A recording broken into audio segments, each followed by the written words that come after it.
बरगढ़ विश्व प्रसिद्ध धनुଯାत्रा को आउ अल्प दिन बाकी थिबा बेले एहार प्रस्तुति काम जोरसोर आगे चली। कंसक राजदरबार समेत रंगमहल और विभिन्न तोरण गुड़िक एथर जेमिति अधिक आकर्षणीय हो पारिबो से नै धनुଯାत्रा कमिटी अधिक गुरुत्व देउथिबा बेले एहार निर्माण काम पई कारीगर माने दिन राति काम जारी रखिसंती। सेहीपरि बाहर व्यवसायींको पई जमी अलटमेंट जोरसोर जारी रहिथिबा बेले यात्रा समय शहर को स्वच्छ सुंदर करने प्रयास जारी रखिछि जिला प्रशासन। बरगढ़ धनुଯାत्रा चलित थर 78 वर्ष में पदार्पण करुथिबा बेले यह डिसेम्बर 24 तारिख आरंभ होई जनवरी 3 तारिख पर्यंत 11 दिन धरी चलिबो, जहाकु नै सारा बरगढ़ शहर चलचंचल होई पड़िथिबा बेले एहार प्रस्तुति काम जोरसोर आगे चली। कारीगर मध्य द्वापर जुगर कंसंग दरबार भली एही मंच को गढ़ी तोलिबा को उत्साहित अछंती एवं विश्व प्रसिद्ध बरगढ़ धनुଯାत्रा पई काम करुथिबारु निजको गर्वित मने करिसंती।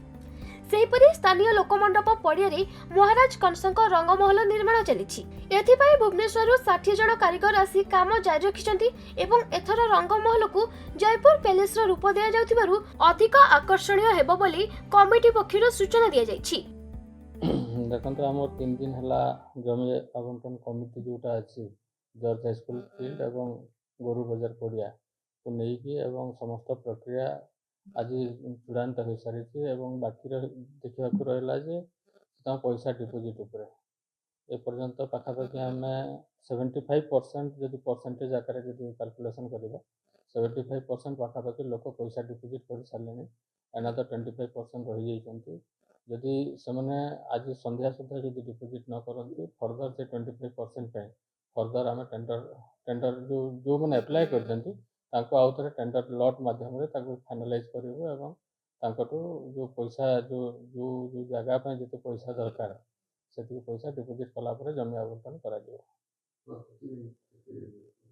पूर्ण मात्रा आम समस्त प्रस्तुत अच्छे माने जहाँ आशा लगुच मैंने सब जाक जमी इन टाइम बिफोर माने धनुଯାत्रा स्टार्ट हबार आगु 24 आगु आम सब जगह जमी आवंटन कर सारी। आसंता 24 तारिख रु आमर बरगढ़ धनुଯାत्रा महोत्सव आरंभ होगा जाऊँगी। तेणु आमर सबू कमिटी और विभिन्न कार्यक्रम संपूर्ण रूपे प्रस्तुत करके 24 तारिख आगु समाप्त करने समस्ते चेष्टा करुँच। विशेषकर आमर राजदरबार रंगमहल गोपपुर मंच तैयारी कार्यक्रम चली एग्जिबिशन ग्राउंड रो काम चली आमर सबू आर्टिस्ट गुड़ाक गोपुर एवं मथुरा नगरी रे सेमान रिहर्सल कार्यक्रम जारी रखिंट एवं आमर जो कल्चरल टीम प्राय 90टा आसवे आमर 11 दिन भितर 4टा जाक मंच रे सांस्कृतिक कार्यक्रम परिवेशन करने से सबू सांस्कृतिक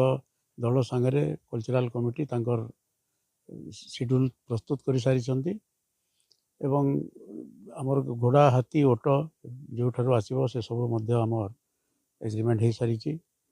सागे आमर साजसज्जा दिगरे जोटा इलेक्ट्रिक साजसज्जा आमर जो स्थायी मंच मानकर किपर इलेक्ट्रिक साजसज्जा हो पार बाकी अंचल रे आम जी साजसज्जा करने कथा विभिन्न गेट तोरण ये सबुथ कार्यक्रम जोरसोर चली सागे आमर पब्लिसिटी कमिटी तरफ विभिन्न प्रकार कार्यक्रम ग्रहण करा धनुଯାत्रा महोत्सव को अधिक व्यापक भाव में प्रचार प्रसार करने से दृष्टि आमर विभिन्न डॉक्यूमेंटेशन काम चली विभिन्न कार्यक्रम लाइव स्ट्रीमिंग व्यवस्था करा आमर सोशल मीडिया रे प्रचार व्यवस्था कराई ऑल इंडिया रेडियो वाला भी एथर प्रथम थर कर आसिक यूट्यूब और ऑल इंडिया रेडियो माध्यम से सीधा प्रसारण कर व्यवस्था करुँच एवं विभिन्न जिला हेडक्वार्टर रे किपरि आमर लाइव स्ट्रीमिंग हो पार आमर धनुଯାत्रा आमर प्रवासी ओडिया माने विभिन्न राज्य रे किपरि ताको लाइव स्ट्रीमिंग करि परिबे सेटा आमर प्रवासी ओडिया डायरेक्टरेट तार व्यवस्था करुछि। तेणु सामग्रिक भाव में